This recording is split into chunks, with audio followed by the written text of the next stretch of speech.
is God's will for my life? This is a question you have many believers around the world asking.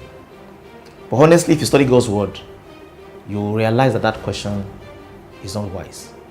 And when I say it's not wise, I'm just trying to be modest. What I should really say is that it's a stupid question. There's no God's will for your life. There's God's will. You and I need to make our lives applicable.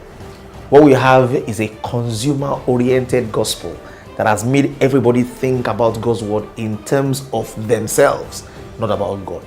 The Bible says in 1 John chapter 2, verse 15 to 17, that the world's way is wanting to be important, wanting to have everything for themselves, wanting to have what pleases the eyes. But God's way is not wanting. The person that is set for eternity is the person who wants what God wants. That you and I need to realize that it cannot be my will. It cannot be for my life. It is God's will. And how do I make my life applicable to it? Now, God's will is not complicated. Once you remove the part of personal involvement and personal agenda from will, it becomes God's will. God's will is the reconciliation of humanity.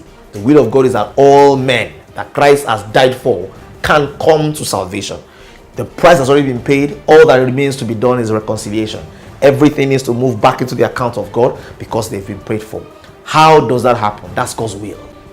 So God's will that every one of us needs to participate in is to find out, how do I involve myself? How do I make my medical practice a platform for God's will to be done? How do I make my business a platform for God's will to be done? How do I ensure that in my engineering, God's will is done? Every one of us has one mandate to ensure that what God already paid for in Christ Jesus can become His in reality.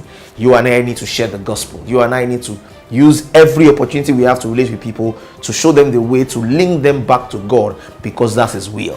What's God's will for marriage? God's will for marriage is to give birth to godly offspring, that through the avenue of marriage, children will be raised into God's kingdom. What's God's will for your career? To ensure that you interface with as many people as possible so that God's will can be done. Every job, every career, every business for a Christian becomes a platform for God's will to be done. It's not God's will for your life. It's God's will. God bless you.